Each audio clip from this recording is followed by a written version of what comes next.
Students, अभी हम लोग कैलकुलस पढ़ रहे हैं और कैलकुलस में डिफरेंशियल इक्वेशन पढ़ रहे हैं हम लोग। और डिफरेंशियल इक्वेशन में भी अभी हम लोग डिफरेंशियल इक्वेशन का निर्माण कैसे होता है इस बात को डिस्कस कर रहे हैं हम लोग। तो एक क्वेश्चन है, फाइंड द डिफरेंशियल इक्वेशन किसका, of the family of circles of radius R. कह रहे हैं कि फैमिली ऑफ सर्कल्स है, उसका रेडियस आर दिया हुआ है और तब कह रहा है कि उसका इक्वेशन बताइए। ओके, तो वैसा फैमिली ऑफ सर्कल्स जिसका रेडियस आर है, वो फिक्स है, रेडियस उसका आर कह रहा है कि फिक्स है और चेंज क्या हो रहा है, तो उसके सेंटर का कोऑर्डिनेट चेंज हो रहा है। अब इस बात को समझने की जरूरत है कि ये क्वेश्चन है क्या, पहले ये हम लोग एक शॉर्ट में समझते हैं। आप यूं समझिए,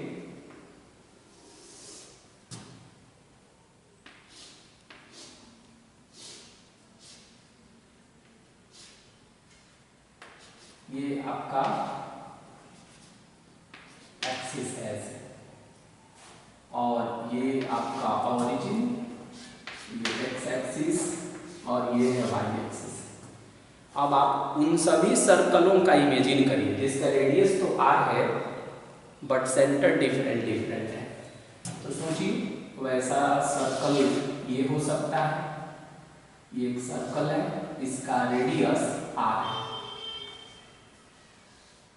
रेडियस कितना है इसका, आर है।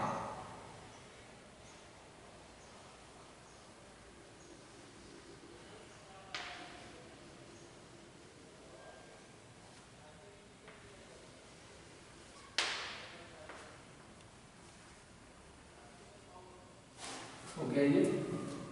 ऐसा सर्कल की प्रोबेबिलिटी यहाँ भी बनती है कि ऐसा एक सर्कल हो और उसका भी रेडियस कितना हो, आर।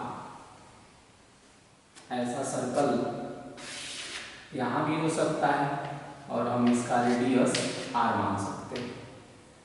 ऐसा सर्कल का एक सिचुएशन और भी बहुत जगह हो सकता है।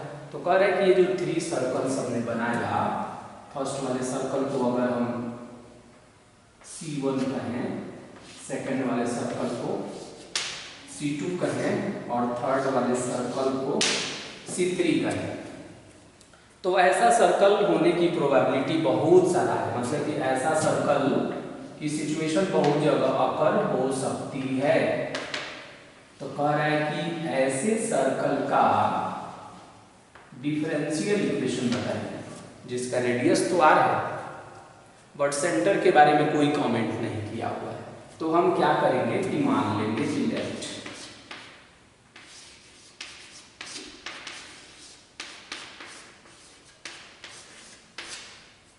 सेंटर इसका हमने मान लिया a, b। अब ये दोनों ही a, b जो देख रहे हैं, ये दोनों ही आर्बिट्ररी होगा। a भी आर्बिट्ररी है और b भी आर्बिट्ररी है। इसका रेडियस r है और ये फिक्स है। कहेंगे ये पता कैसे लग रही है, इस बात की इंफॉर्मेशन कहाँ मिल रही है कि इसका रेडियस फिक्स है। तो देखिए रेडियस उसका आर दिया हुआ है लेकिन सेंटर के बारे में कुछ नहीं कहा है। तो उस कंडीशन में इक्वेशन ऑफ द सर्कल देखिए कितना होगा,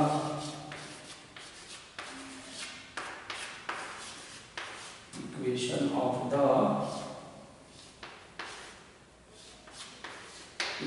द सर्कल ये होगा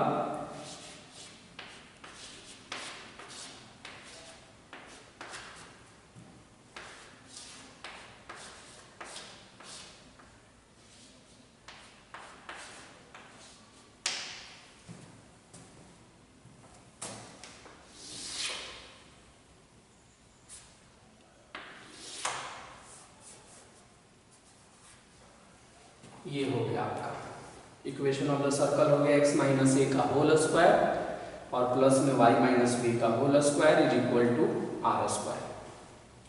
ये इक्वेशन ऑफ द सर्कल हो गई जिसमें से a और b दोनों ही आर्बिट्ररी है। ये जो आप देख रहे हैं ना, ये दोनों ही क्या है, आर्बिट्ररी कांस्टेंट है ये।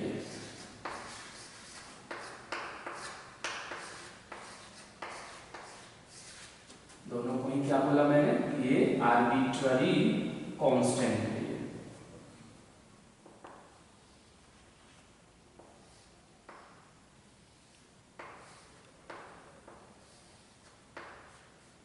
आर्बिट्ररी है, और आपको मालूम है कि अगर दोनों आर्बिट्ररी है तो मुझे ए और बी को इलिमिनेट करना होगा।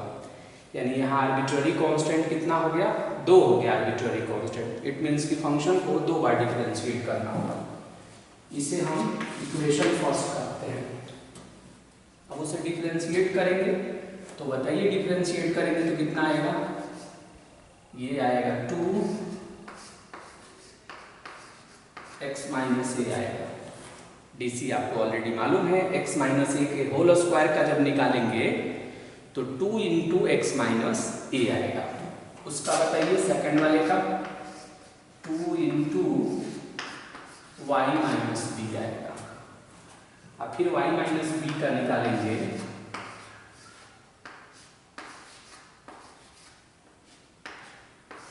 तो dy बाई dx आएगा। और आर स्क्वायर क्या है, फिक्स्ड है, मीन्स कि वो कांस्टेंट है, और कांस्टेंट है तो उसका डीसी कितना हो गया, 0 हो गया। ए और बी भी कांस्टेंट है, आर भी कांस्टेंट है, बट आर फिक्स्ड है और ए और बी दोनों आर्बिट्ररी है, यानी पैरामीटर है। तो मुझे ए और बी को एलिमिनेट करना है। देख रहे हैं ना सर्कल, ऐसी बहुत सारी वृत्त हो सकती हैं जिसका त्रिज्या आर ही हो, लेकिन उसका सिचुएशन, उसका लोकेशन जो है डिफरेंट जगह हो। तो जब यहाँ रहेगा तो इसके सेंटर का कोऑर्डिनेट कुछ और होगा, यहाँ कुछ और होगा और यहाँ कुछ और होगा। अब हम क्या करेंगे, इसे जो है यहाँ से,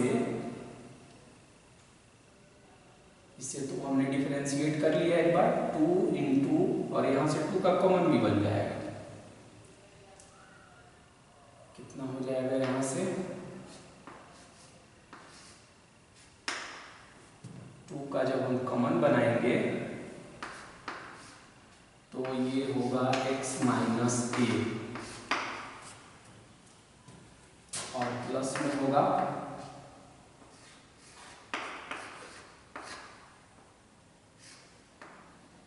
y माइनस बी, और यहाँ हो जाएगा आपका y1 ब्रैकेट क्लोज, और ये हो जाएगा 0।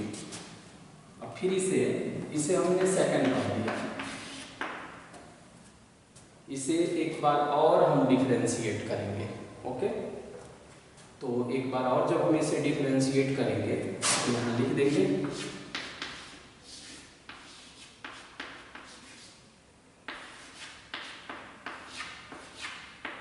अगेन डिफरेंशिएटिंग, तो 2 तो उधर ट्रांसफर कर लेंगे, और जब फिर से हम डिफरेंशिएट करेंगे तो x माइनस ए है तो इसका डीसी होगा 1 माइनस 0, और यहाँ पर प्रोडक्ट को यूज करेंगे। तो फर्स्ट को हटेंगे तो y1 होगा, और y माइनस बी का डीसी कितना हो जाएगा, ये भी हो जाएगा y1। सॉरी, यहाँ फर्स्ट को ढके तो y1 हो गया, और y माइनस बी का डीसी निकालेंगे तो y1 हो गया। ओके, और फिर इस पे प्रोडक्ट रूल का एक और पार्ट होगा, सेकंड को ढकिए तो y माइनस बी हो गया, और y1 का डीसी कितना हो जाएगा, y2 हो जाएगा, और इज इक्वल टू कितना हो गया, 0 हो गया।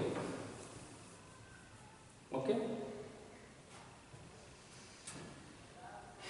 अब हम क्या करेंगे कि यहाँ से देखेंगे तो ये आएगा y1 का स्क्वायर, और प्लस में हो जाएगा y माइनस बी, और ये हो जाएगा आपका y2 इज इक्वल टू 0। अब यहाँ से y2 का वैल्यू निकालेंगे, तो y2 का जब हम वैल्यू निकालेंगे, या y2 नहीं, यहाँ से हम क्या करते हैं, y माइनस बी का वैल्यू निकालते हैं। तो ये आएगा माइनस में y1 का स्क्वायर और अपॉन y2 आएगा। एक और है यहाँ पर पार्ट, यहाँ 1 था ना, तो इसे ऐसे लिख देते हैं 1 और +1। तो यहाँ जब आएगा ये रिजल्ट, थोड़ा सा मिसिंग है, ये माइनस होगा और इस तरह से आएगा 1 + y1 का square.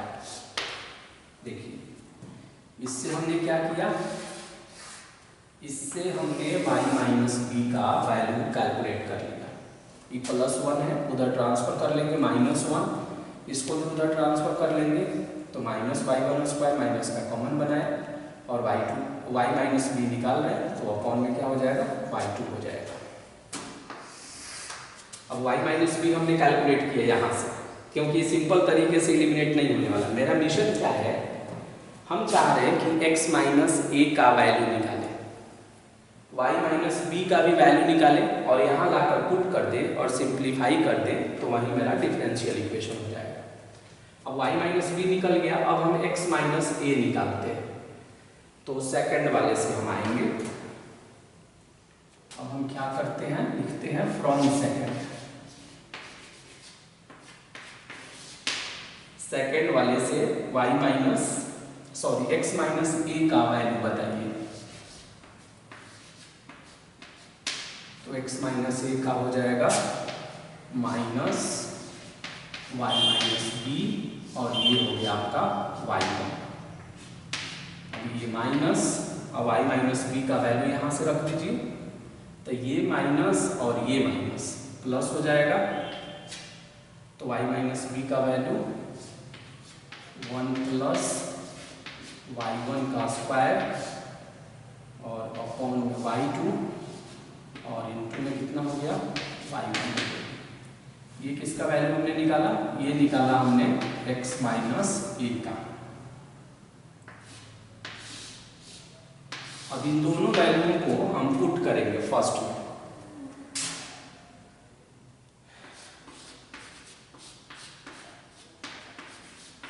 Putting x - a and y - b, दोनों को किसमें हम पुट करने वाले हैं, इन 1। कहाँ पुट कर रहे हैं हम, इन 1 में लाकर x - a और y - b दोनों का वैल्यू हम पुट कर रहे हैं। तो कितना है वहाँ, x - a का होल स्क्वायर। तो इसका वर्ग करिए, तो जब हम इसका वर्ग करेंगे तो x - a का होल स्क्वायर है, तो इसका होल स्क्वायर करिए तो ये होगा 1 +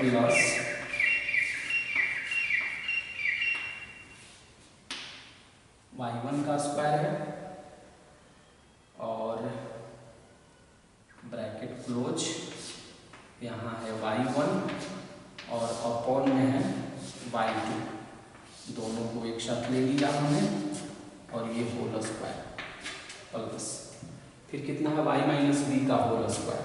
तो होल स्क्वायर करेंगे तो माइनस प्लस में बन जाएगा, तो 1 + y1 का स्क्वायर और upon y2 is equal to कितना है, r²।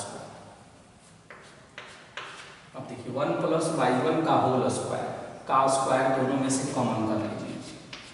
1 + y1 का स्क्वायर का होल स्क्वायर कॉमन बनेगा, बताइए क्या बचेगा, यहाँ बचेगा y1 का स्क्वायर, यहाँ क्या बचेगा 1, ये स्क्वायर y2 के लिए भी है तो y2 स्क्वायर, तो इधर हो जाएगा r² और ये होगा y2 स्क्वायर। ओके,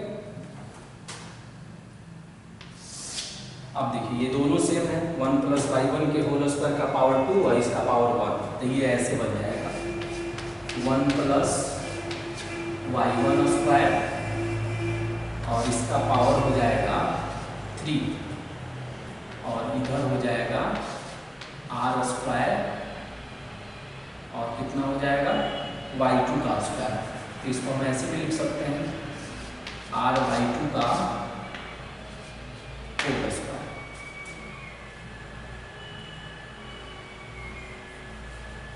हो गया, इतना हो गया ये, और देखिए अब ये हो गया, ये कंप्लीट हो गया, यही मेरा फाइनल आंसर हो जाएगा। अब इसमें थोड़ा सा हमने दूसरा टेक्निक यूज किया है। एक्चुअल में देखिए यूज करने का पर्पस क्या होता है कि हमेशा ऐसा नहीं होता है कि फर्स्ट वाले को हम डिफ्रेंशिएट कर दिए फिर दोबारा डिफ्रेंशिएट कर दिए और गायब हो गए।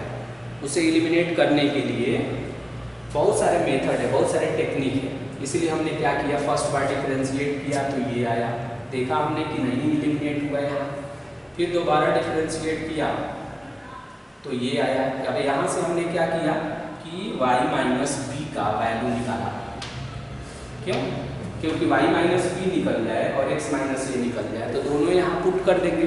अब y माइनस बी के वैल्यू में कहीं आर्बिट्ररी कांस्टेंट है भी नहीं, तो y माइनस बी निकाला, फिर इसे हमने पुट कर दिया। पुट किस में किया हमने?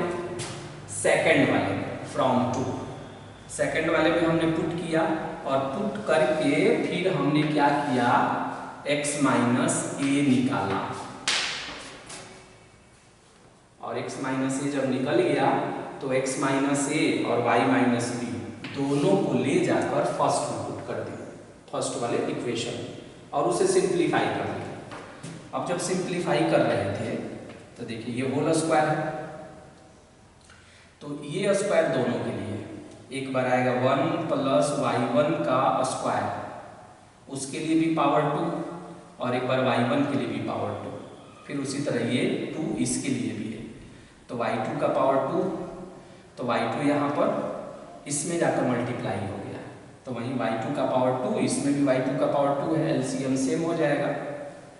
अब इसको बताने का पर्पस क्या है कि एक बार ये कॉम्पिटिटिव एग्जाम में मुझे ये क्वेश्चन दिखा था और ये बहुत ही इंपॉर्टेंट क्वेश्चन है। कॉम्पिटिटिव में इसे कैसे पूछा जाता है इसका एक हम आपको कॉन्सेप्ट दे रहे हैं, किस तरह से पूछा गया था। ये find the differential equation of the family of circles of radius r।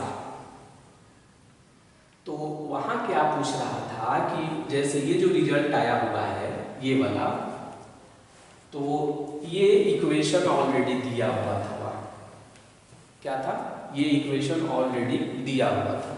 तब ये पूछ रहा था इस इक्वेशन में देखिए इस 2 को इधर लाइए,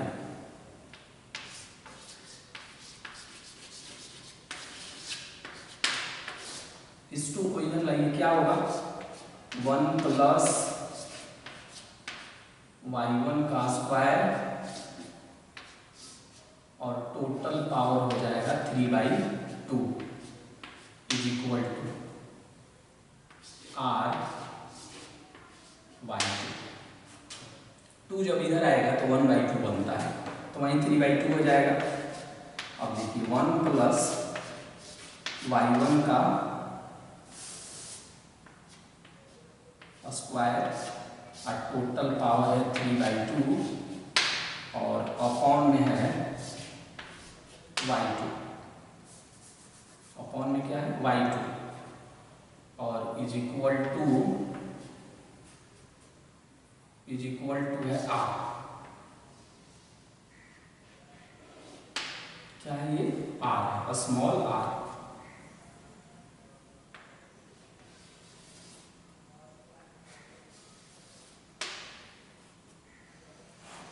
ये है स्मॉल r।